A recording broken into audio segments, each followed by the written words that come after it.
economic survey and focusing on the last 3-4 years of current affairs in this aspect of decarbonization and how this strategy will transform India's greenhouse gas emission status, the projected status. Okay, so I'll briefly explain the context here. How are we structuring our lecture? Let us have a look. Firstly, we will look at the official definition of what decarbonization is. Then I told you that there are some areas where we have to focus to reduce our greenhouse gas emissions, the decarbonization strategy in those 6 main areas, the 6 main pillars, and then what will be the impact on economy and environment, the link between both those things. We are talking about that aspect. Next up, I told you that energy sector is the most important sector for reducing our greenhouse gas emissions. What do we do for energy Atmanirbharta? The statistical trend of these aspects over a last couple of years, or I would rather say last 5 years. We'll see the trend. Then we'll be talking about the specific issues of the power generation sector and measures to take.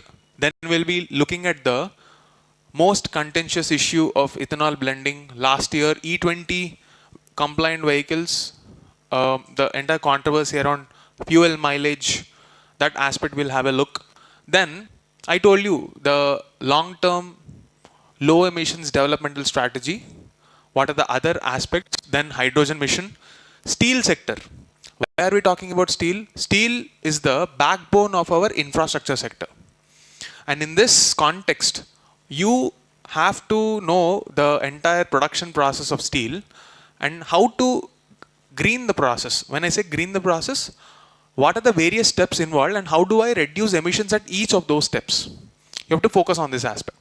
Then, in this context only, you will have to know the concept of circular economy.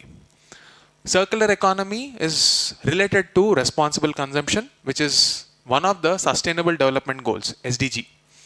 Okay. Here, what are the main items in news?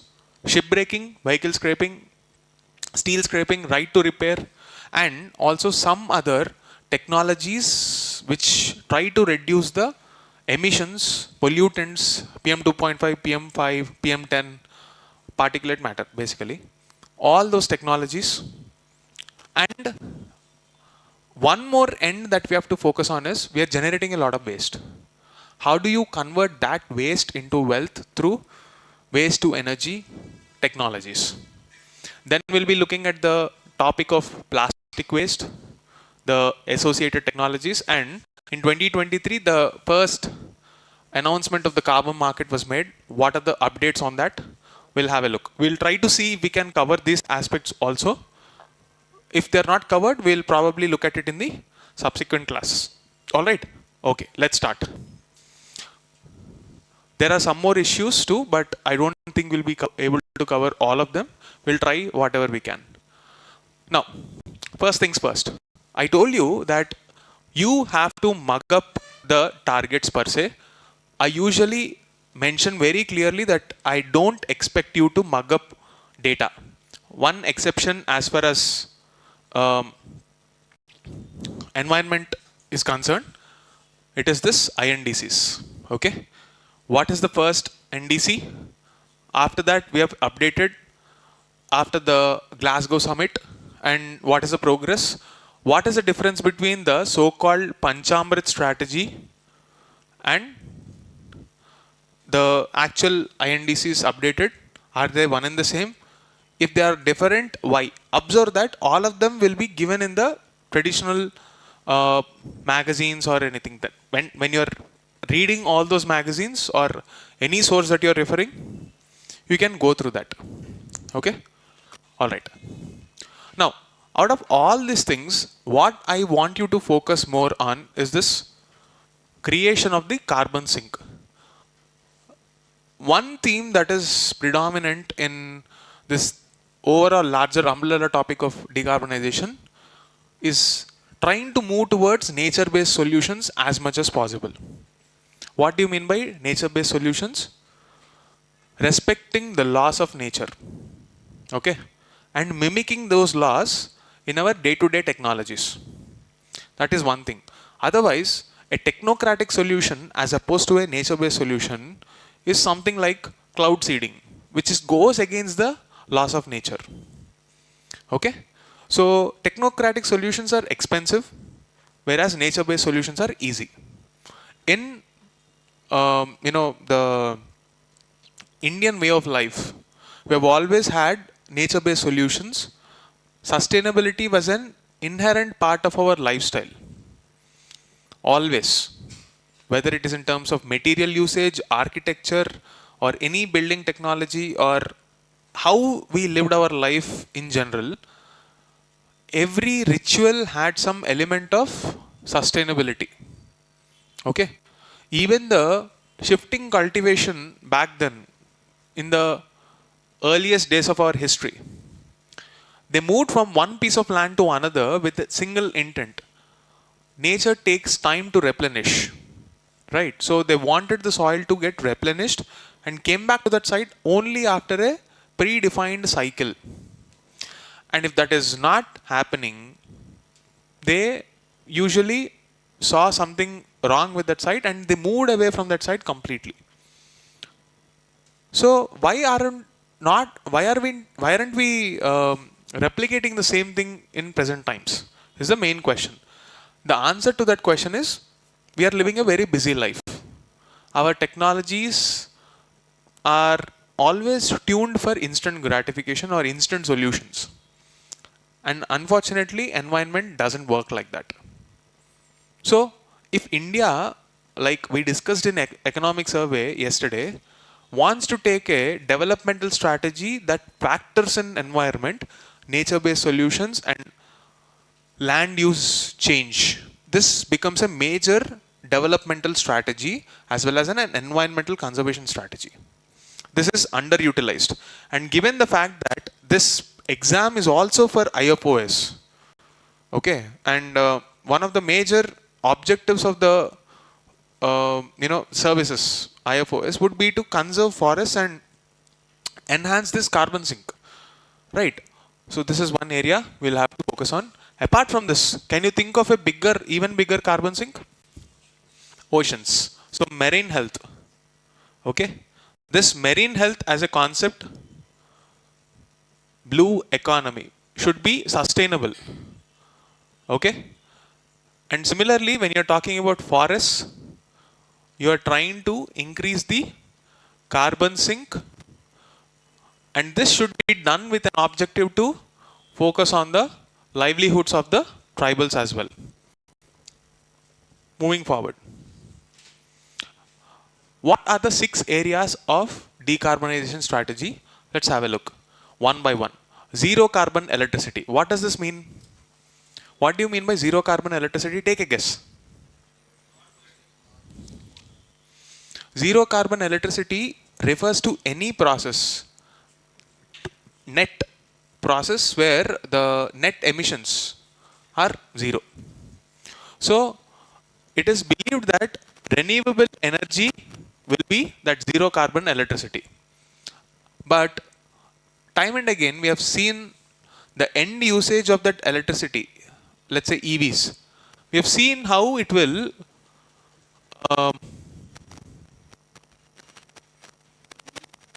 for example, if you take a look at EVs, you will see how the same EVs are increasing the carbon footprint in some other way. Do you remember the news that we discussed with respect to tires? Exactly. EVs have another set of problems. That problem with respect to tires is these batteries are heavier, and as a result the friction that these tires face increases the particulate matter in the environment. And this has been a major reason why EVs are considered to be inefficient. That is one aspect. So I'm just highlighting some important news that we have discussed over the past 1 year, which can be asked as prelims. I don't intend to say that these are the only news items. But if these news items come, you should not make those mistakes. Okay? Electrification of end users. What do you mean by this? Can you give me one example? What do you mean by electrification of end use? Any guess? Take a guess. Anybody? Not exactly. I'll give you one example of electrification of railway fleets. Before this, what were the engines using? Either they were on diesel or coal, which is increasing pollution. So if you are producing electricity through renewable energy and powering your railway lines or railway engines with that, we are significantly reducing the carbon footprint and emissions. That is the meaning of electrification of end use. Green synthetic fuels. What do you mean by synthetic? Something that is manufactured. What do you mean by green? It doesn't mean zero emissions. It means relatively lesser emissions. Please remember this. The meaning of green is not zero emissions. Green doesn't necessarily mean zero emissions or no pollution. Please remember this. Next, smart power grids. Smart, as you all know, smartphones, etc. What is smart about smartphone? What is the exact context or the connotation of the word smart here?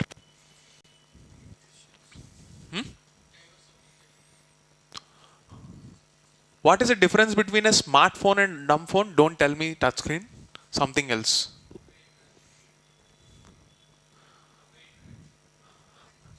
Is it just two-way? There is multitasking, like there is some element of compute power where it generates data that will create an insight. That insight based action is what makes this a smarter device. Okay? So smart electricity grids necessarily mean that you are not oversupplying or undersupplying electricity to any area, and you are just about catering to the demand as per the need. Okay, why do you think that you need this? Because operational losses. Okay, this is a major issue for electricity grids, and this will also increase, carbon footprint. So we have to address that part also. So if you come across any questions on these themes, at least know the problem that they are solving. With that context also, you might solve some questions. What can happen if you get any random question on these themes? If you know why that theme is being discussed, you might as well take a guess in that question. That is the reason I'm explaining the backstory. Material efficiency. Why do you want material efficiency? Material efficiency, for example, let's say if a certain manufacturing process involves a material that emits a lot of carbon, how can you make it work for a longer time and reduce the carbon footprint? For example, if you take a piece of a cloth, a textile piece, the carbon footprint of a fast fashion industry product versus something that is sustainable in the long run, it is different. Cotton versus some polyester, some polymer based textile. What is the fundamental difference? One is synthetic, one is natural, and one is biodegradable, one need not be biodegradable. So this is the fundamental shift. We want to move towards material efficiency. Textile is one area I'm giving as an example, but overall, in every sector, you have to move towards material efficiency. For example, in defense sector, if a certain material is consuming more fuel, any innovation that will solve this problem of fuel efficiency can become a potential question. They are not expecting you to identify the principle of that entire technology. Rather, UPSC designs questions where you are expected to know the problem that technology solves, not the principle. You are not here as a scientist. You are here as a bureaucrat who understands science as a tool to solve a social problem. So you need to be aware of the social problem rather than the principle in the technology. Having said that, if this principle is related to something as basic as genetics, some basic knowledge is definitely warranted. If it comes in the context of a discussion, I'll tell you. Sustainable land use. If the way you are constructing buildings is increasing carbon footprint. It is not sustainable. For example, replicating the American, the European style modern architecture in our Hyderabad, where entire buildings are built with glass panes, increases the energy requirements because they'll heat up the place in summers. And yet we are going for the same idea. Traditionally, if you see the historic buildings in, let's say, places like Ahmedabad, Jaipur, Mumbai, Delhi, the older constructions were climate friendly. The architectural designs tried to optimize the building space for good amount of airflow, lighting, the necessary natural conditions for a habitable space in those buildings. Today's modern technology is a concrete jungle, a monolithic concrete jungle where all the designs are similar. Cut, copy, paste. Without taking into factor the local ecology or weather. Now, if you go to the sources of greenhouse gas emissions, you will see that power sector is the largest. Why? Because 50% of our energy sector is from coal. I explained this detailed, so nothing much in this. I'll directly go to the implications of this. Okay. Now, take a look at this. In India, if you're talking about the power generated, coal 51%. Now you have to look at the stats every 3 months. Whatever may be the statistics, this is old statistics probably. Whatever may be the source, whatever may be the stats, the trend is more or less the same. Just 3 months before your exam, whatever may be the latest update, go to the Power Ministry website and check. In the Power Ministry, there is a website or a sub-portal within that which says Power Ministry at a glance and India's power sector stats. In that, you check the latest numbers. It is updated by the ministry from time to time. Whatever is the latest statistics, take that and apply. Coal will more or less be around nothing less than 45% to 55%. Somewhere in that boundary only you will have for the next 3-4 years. Till you finish your UPSC attempts, it will be in this range only. Okay. Other areas might change. Renewable energy. Okay. Overall production we are increasing. So the numbers and the analysis, you go through that website, and I brought this to your notice just to highlight this thing. Now, I want you to understand this point, plant load factor. What do you mean by plant load factor? This is related to another economics concept, ICOR, incremental capital output ratio. Okay. So, what is the link between plant load factor, the peak plant load factor, and ICOR? Let's say if you are starting a power plant, that power plant will work at its optimal condition at a certain amount of, it will work in a certain way at a certain level of efficiency and certain amount of quantity. Okay? Certain amount of efficiency and certain amount of quantity. If we are not running the plant at that capacity, let's say if the capacity of the plant is to produce 50 gigawatt, or 50 is too high, let's say 5 gigawatt. Okay? Huge plant. If you are running it at subpar level, let's say you are just producing like 2 gigawatt when the capacity is 5. Even though when the demand is there, at the peak, if you are not utilizing it properly, it is poor investment for coal plants. Because let's say if you are starting a coal plant, it's not like you switch it on and switch it off like hydropower. To get the temperature that we require for producing that steam, it will take some time. It will take some amount of energy to produce that. Some heat, some steam. Before it gets cooled down, you have to completely keep on running it. Otherwise, they'll become inefficient.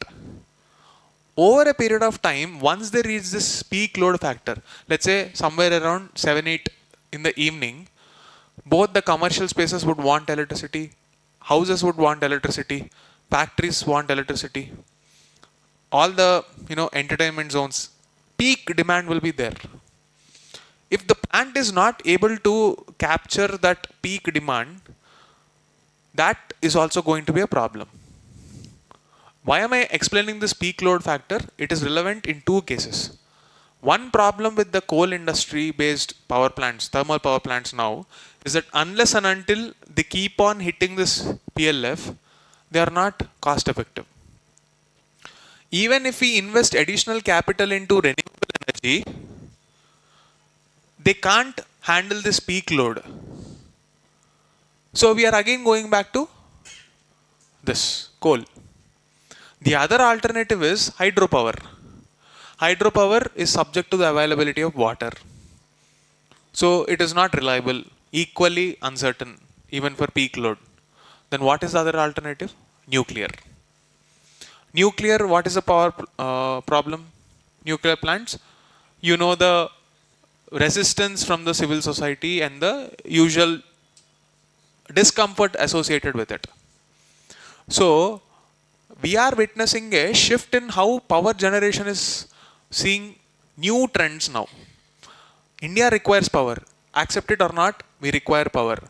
In the future, where AI becomes a non-negotiable technology for growth in our country, we will have to invest on data centers, we will have to invest on GPUs, and all of them will again depend on power.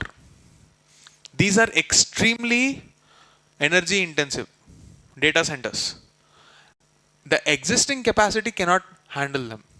You need new capacity. Where will you get it? On one hand, we have coal. On the other hand, we have hydropower and the renewable energy. We can't promise reliable services to the data centers with these technologies. So the only alternative that the world is now left with is small modular reactors, SMR. Okay? So they are extremely important, and that is why you have had something called the Shanti Bill as well. This is with respect to nuclear power, which we will be discussing separately. Okay? Coming back. Now, some other problems of this sector include the state electricity board's poor performance. They are not able to recover the bills, and a lot of political pressure will also be there on this SEBs, and subsidies, free electricity promises to farmers. These are also impacting the cash flow of these organizations, which is another problem. Transmission losses, we have talked about it. Private sector role is limited. In southern part of the country, we don't have as many private power players directly selling power to us. Compare and contrast that with, let's say, Delhi versus Telangana. How many power players do you see? Did you ever pay your power bill? Did you ever pay to Reliance, Adani, Reliance, TSSP, DCL? Only one. Why? Because there is no state involvement here. So we need to change that part. Similarly, some states do have private players. That's what I'm saying. The involvement of private sector is minimal.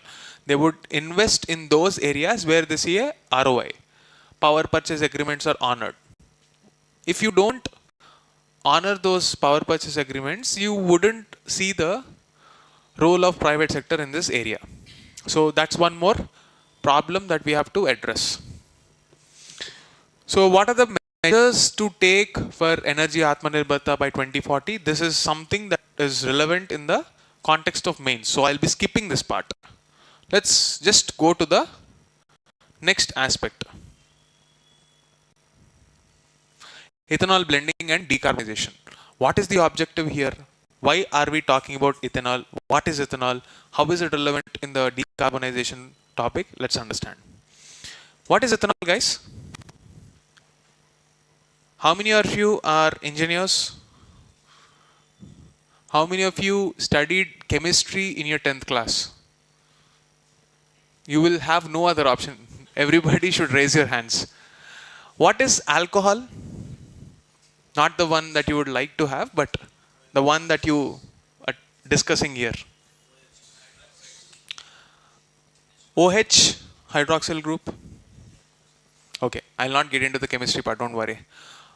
Here, we are talking about one property of alcohol, in this case ethanol. Anything that ends with OL. Please remember it like this. This has combustion properties. If you put it in a vehicle, it can propel your engine. Okay. Now, why are you laughing? I'm not talking about human engine. I'm talking about a, vehicle, internal combustion engine. Okay. The problem with ethanol is that it will corrode the engine when you are not designing it for ethanol consumption. So here, from 2018 onwards, when the national biofuel policy came into existence, the E20 compliant vehicles are manufactured.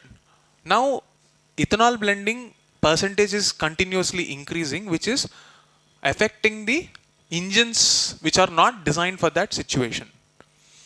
This became a point of contention for aspirants who are preparing this year. But for people who have been preparing for a relatively longer time and who have had access to basic classes, you will know this ethanol as a source for decarbonization is brought into the picture with one objective: reducing emissions. Okay? Reducing emissions. So if UPSC says eliminating emissions, it is wrong. Please understand this. You are not eliminating emissions, you are reducing them. This is the first synthetic fuel you need to know. Is there any other synthetic fuel that you need to know? Biodiesel. Okay. So, biodiesels are produced again from fat sources because of a process called esterification. Beyond this, let's not go into the chemistry part. Okay. So, if we are talking in the context of ethanol blending and decarbonization agenda, you have to understand this link to agricultural income. And this point was also raised in the agriculture chapter of our economic survey, where we have a limited amount of land, but this new demand created by ethanol blending has diverted the crops away from food security, nutritional security, towards ethanol blending. So when the land use change is happening in this direction, we really need to question the efficiency of this measures.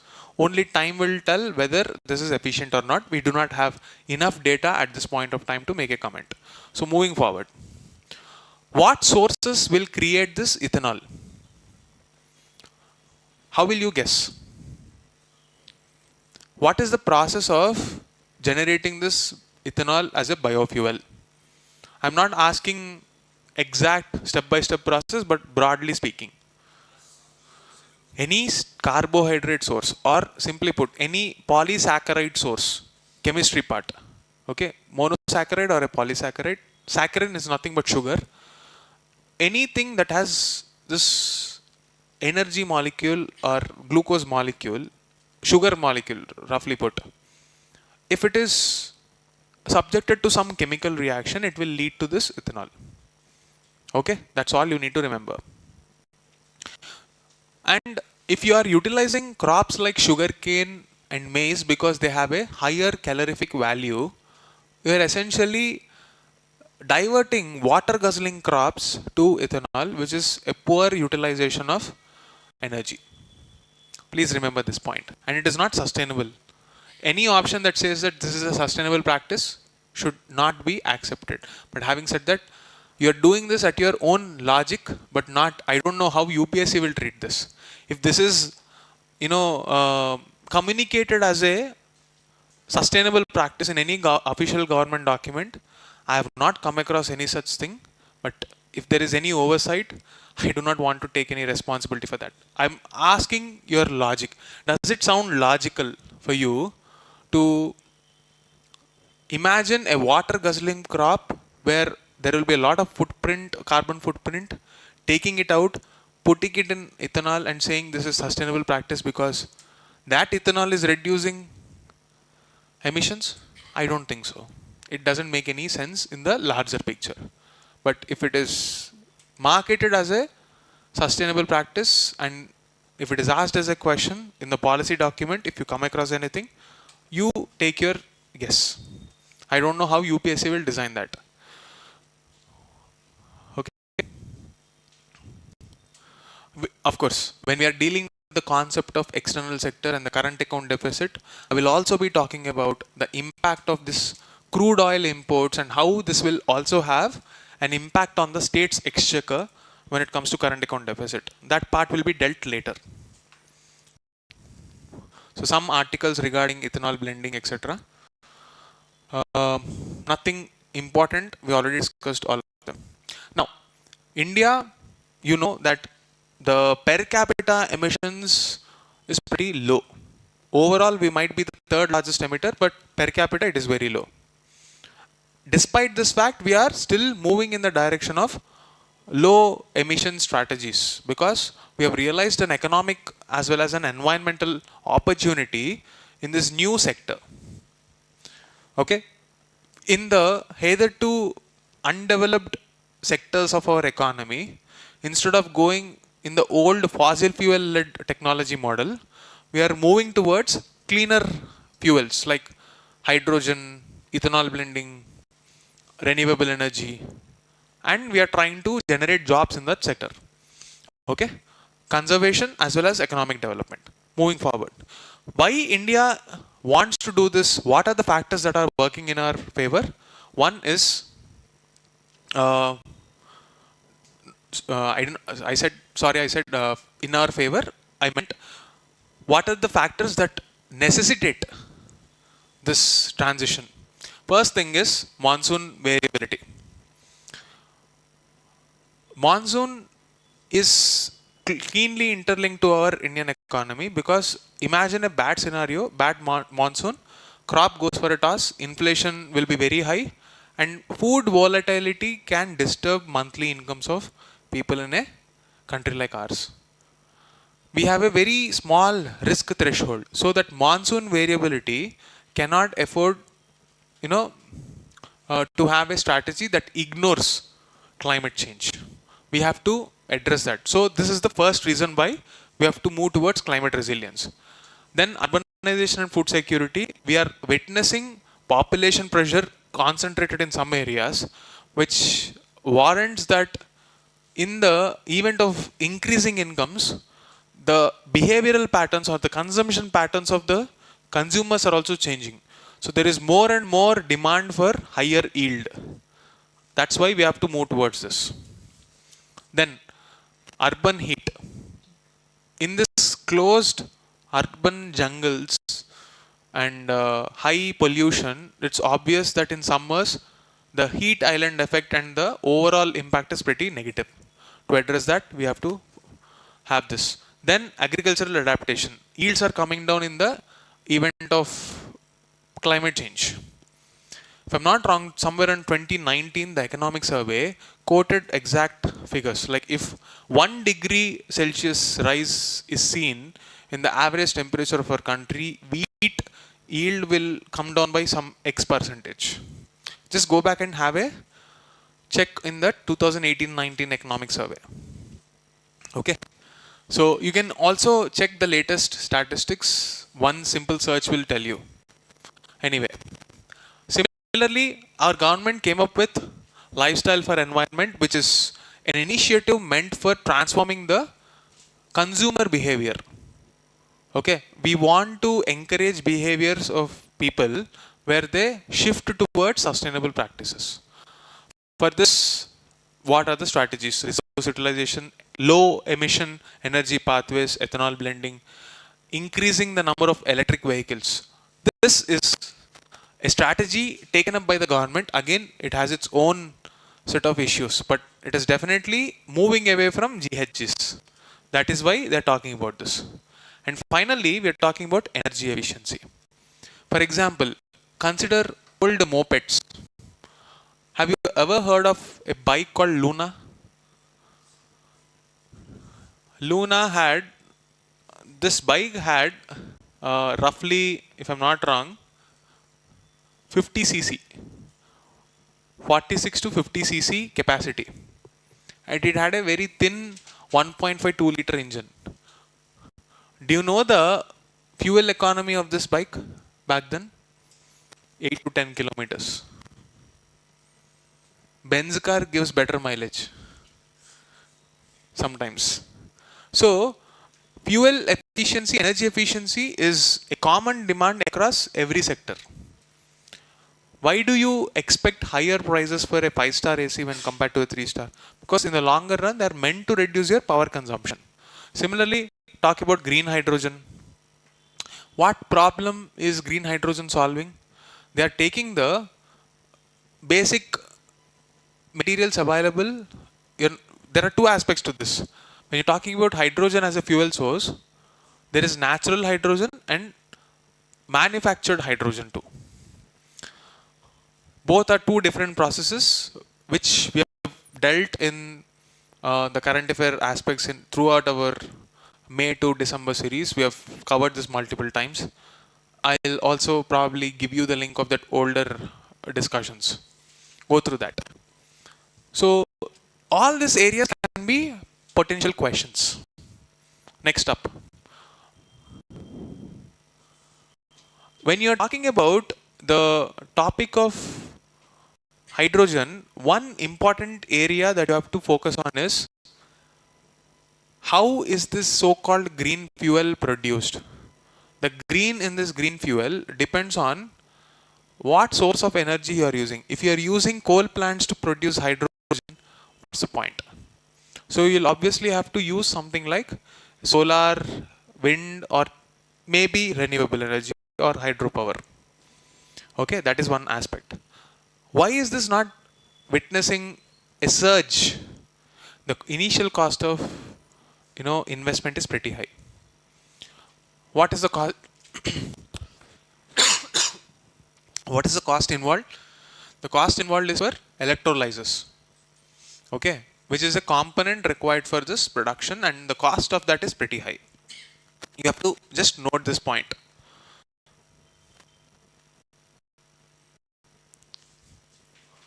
Next up, with respect to the decarbonization of steel making. Why steel? Like I told you, steel is the backbone of our Indian infrastructure sector, and any infrastructural growth will premise or be on the pretext of this steel, growth of steel. Okay, please remember this point. After this point, you have to remember some other points, namely the impact of the carbon border adjustment mechanism of EU on Indian steel industry. This can also be a potential question. We've been repeating these points multiple times. Just take this discussion down and just read the basics from Wikipedia or Google. You will understand why are we talking about this. Okay, India is the second largest producer. Do we have equal amount of iron ore? Like, are we the world's largest iron ore producer? Any idea? Then how come we are the second largest steel producer? We must be getting raw material from elsewhere, or the technology is so efficient that we can produce steel from thin air. Only these two explanations will give. Where are we importing iron ore from? Look at this. Some trends that you have to go back and check. iron ore? Is India, you can go to the Ministry of Mines. Okay. Any data on mines and minerals, you have to go to Ministry of Mines. Especially because steel is such a big sector.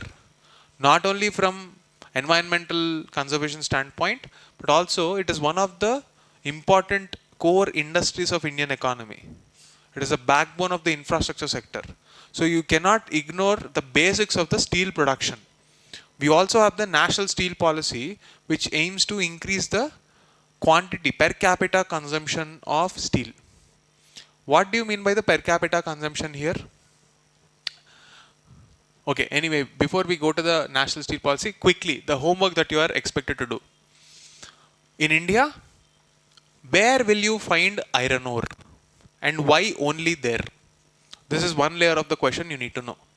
After that part is over, the next set is India producing enough for its own consumption, or is it also importing? This data you will get it in this Ministry of Mines. If it is importing, what are the sources? And why are we importing?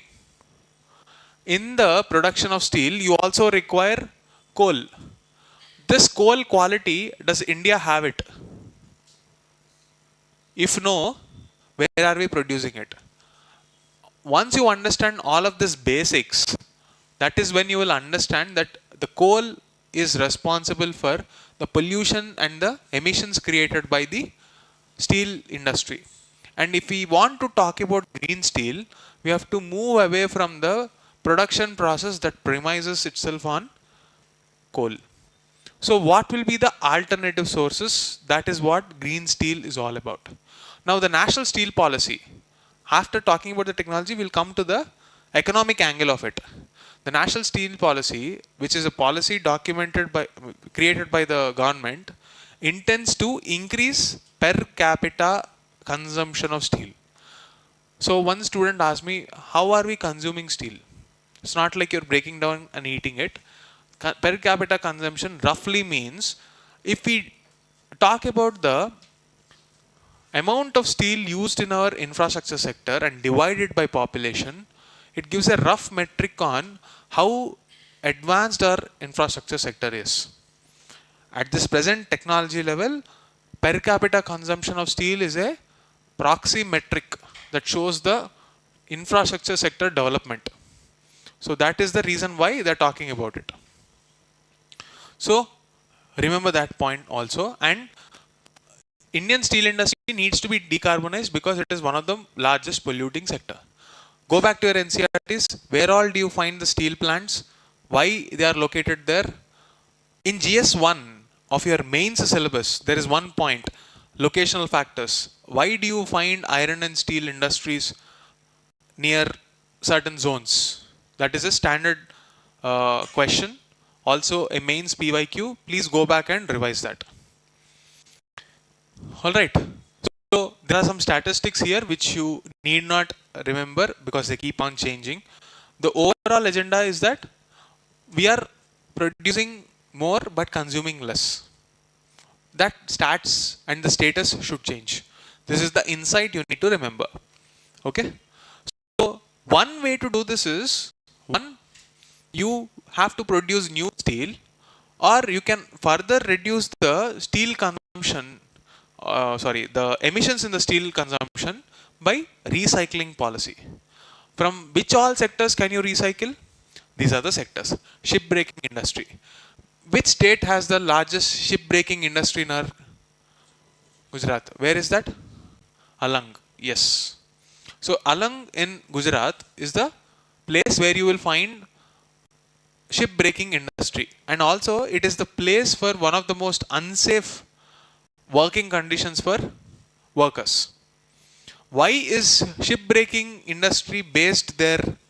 Because it's a low paying job and also dirty in the sense that it pollutes the environment. So ships that are damaged across the world are brought to Gujarat Alang place and they're broken down. The problem is we are not absorbing that broken down steel into our economy. Rather, we are again exporting that steel scrap. So in the entire value chain, this is an inefficient way of using our resources. What if you develop the technologies and invest in them to absorb that steel and consume it within our country? It will reduce our overall carbon footprint. That is the intent here. Similarly, if you want to talk about the important environmental conventions here, Hong Kong Convention is the relevant one. Here, it is a multilateral convention. It is not led by any single body. It's multiple governments coming together. When it is adopted in 2009, but did not enter into force. This is a few months ago. Just before your exam, check once again if it came into force. Okay? Moving forward. So what is this about? Inventory of hazardous materials has been designed to try to minimize the dangers of this hazard. The convention defines hazard as any material which is liable to create some disturbance. Basically, anything that disturbs human health, and this industry is responsible for that. This convention says that we will all do our best to reduce that. That's the overall funda. Okay, so Union Bill has approved proposal for this, but the status is still pending. Like, we don't see an update here. Similar policies exist for vehicle scrapping. You will see this sporadic notices by the Delhi government once and there, but it is not uniformly applied across the country. Steel scraping, again, what will it do? It will encourage recycling of steel, reducing the need for raw material. And then this topic of right to repair is very important. So I'll give you one more homework, just for the sake of curiosity. You have this Consumer Protection Act, right? Will that Consumer Protection Act give you the right to seek a repair of your product? Yes or no? Go and check. If your product is damaged, what are they saying? Let's say, for example, some mobile or this panel is there. Some damage happens. They'll say, we will not repair this, replace this panel. Why should I replace the panel? Why can't I demand that this be repaired? You have the right to seek that repair. This is the right to repair movement, which is intended to make the practices sustainable. Okay, that is one more thing. Now, when it comes to clean technologies, is nothing but a combination of all this, where you have efficiency, you have green environment outcome, and also it respects the principles of the circular economy.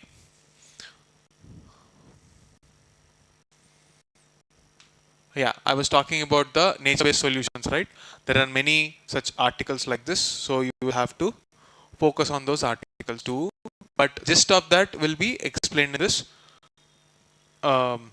subsequent analysis. So this is more relevant for your mains phase. That's the reason I did not expand, but I'll give you some pointers here.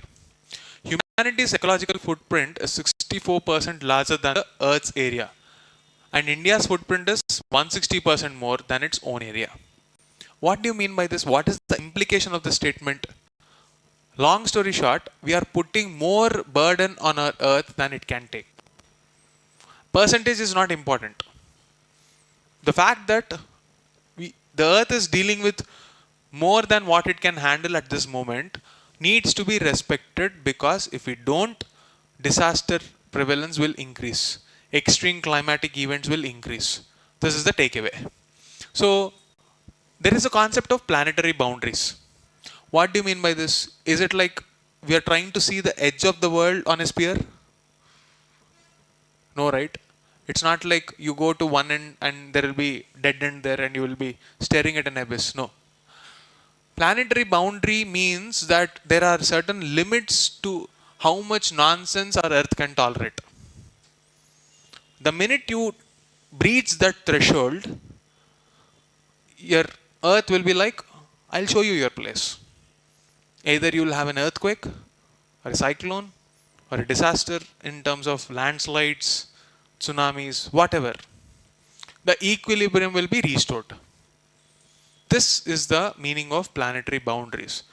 Now, when I'm saying equilibrium will be restored, what is the problem? Only the problem is that you won't exist to look at that equilibrium. It will be beyond your time. You are the target of that equilibrium. So, if you don't want to be a target of that equilibrium process, you need to respect this planetary boundaries, and this is what IPCC, which is the international body which looks at this topics and tells boss, you are breaching a certain threshold, please don't do that. And yet we are debating whether climate change exists or not, thanks to our POTUS. Who is POTUS?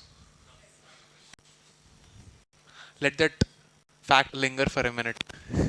He is the President of the United States. Now, when it comes to a zero carbon plan for your buildings, building materials, the concept of embedded carbon is important here. What do you mean by embedded carbon? Embedded carbon refers to that carbon which is captured within the building construction process and the emissions that it entails. So when you're talking about the zero carbon plan for buildings, the news is made by Nagpur, and UPSC has a tendency to pick up some first timers like this. It takes the lead with India's first city specific zero carbon plan for buildings. So the plan includes a holistic roadmap covering public buildings, government-led affordable housing, commercial as well as homes, and an implementation strategy to achieve net zero by 2050 citywide. What do you mean by this? So how can UPSC twist this? Nagpur is the first city, okay. Is it only for government buildings? No. Both commercial, private as well as government. Types of carbon here. The concept is called embedded carbon. You can see here. If you are involved in the cement manufacturing process, it will also yield some carbon emissions. Last year, when this topic was being discussed, in a similar session like this, I clearly told you might get a question on the carbon emissions of the cement sector. Did you get a question or not? One of the statement involving carbon emissions from cement sector was given, but you didn't have to know whether the process involved carbon emissions or not. Even through elimination you can solve it, but by knowing this concept you are going to mark the answer much more confidently. Environment, science and tech and economy are few areas, of course mapping to are few areas where if you understand the problem statement that this country is facing now, the likelihood of you marking the right answer is significantly high. So please understand the pain points of this specific industry when it comes to material sector here, like the building construction material sector. Embodied carbon, the amount of carbon that comes from manufacturing, transporting and installation of building materials, the entire supply chain. There is a need to reduce that carbon footprint at every stage. So any measure taken with that intent will become important for your prelims exam. So should we know the total carbon footprint of a product or material is not just the emissions from its use. It is also from the process that produces it. Don't forget that fact. Okay. Concrete is the most abundant human-made material in the world, and cement production creates roughly 7% of the world's CO2 emissions. We are not just talking about India. It is the world emissions. Okay. What is the context of this? Apart from the Nagpur news a couple of years ago, at that point of time only, you had the National Building Code in discussion. The problem is this National Building Code does not regulate these emissions. And addressing that is a major policy shift required for decarbonizing. Clear? Next up. There is one more question in 2021 prelims. The common carbon metric supported by UNEP has been developed for what? Assessing the carbon footprint of building operations around the world. So it's very clear that UPSC is interested in this concept. It is repeating around building materials. So you might pretty much expect a question on this. This single document has been responsible for 8 to 10 questions last year alone. If people prepared the single document, 8 to 10 questions could have been right last year. So I'm repeating this from last year again. Okay. Now, when you're talking about the waste to wealth as a concept, you need to understand the waste sources first. Organic, plastic, e-waste, industrial waste, sewage sludge. Each of this will create a different kind of a output. For example, organic, CNG. Plastic, you will convert it into fuel or use the plastic pellets in the construction industry. Small plastic pellets which will add some strength. Next, e-waste, you will use it for extracting rare earths, which is required for your present battery. If you're talking about industrial waste, let's say mycelium bricks or something like that, you can use them in cement industry. This is one more alternative. So when you're using sewage sludge, reusing the water on creating this biogas, that is also equally important. So what is the definition and the source of plastic? What is a plastic? Basically, what is a plastic, guys? It's a polymer. What is a polymer? Chain of monomers. Now, what is a monomer? Monomer is a molecule which is created under some specific conditions with an intent to add strength. Okay, so essentially speaking, the synthetic material can be used as we wish, and one of the major reason why this is done is because under normal environmental conditions, this product does not react. That is the reason why you can store even hydrochloric acid, sulfuric acid in blue colored plastic drums. They don't react with the material. But if you put something hot in a very thin film of plastic, it will lead to microplastic entering into your food chain. Please remember this. When I say they don't react chemically. When you are heating them, they will melt down and get added as microplastics in your food. They don't react chemically, but they will react physically for heat or pressure. Please remember that. Okay. What are the different types of plastics? Non-biodegradable and microplastics. Microplastic definition is anything that is less than 5 mm.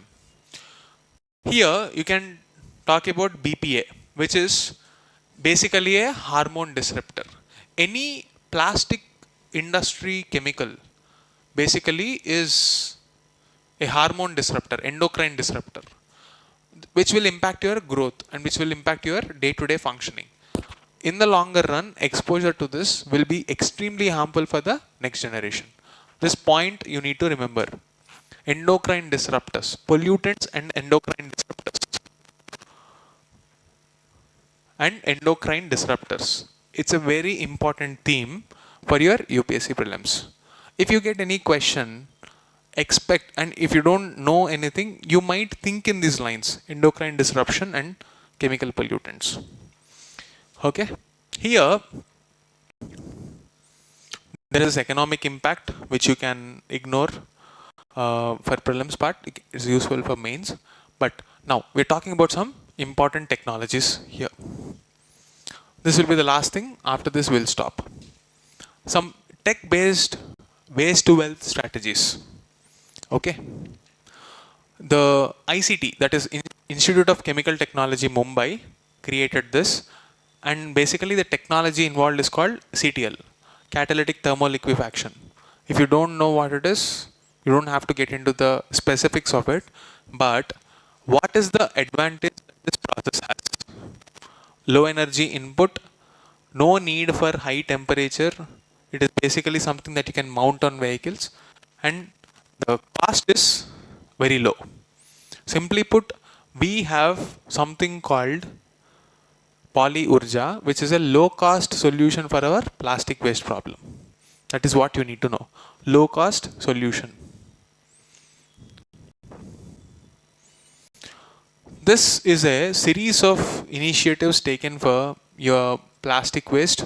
We can go through this leisurely from the PPT. Go through this, okay? Next up, we will deal with this topic in next class. That's it for the day. Thank you.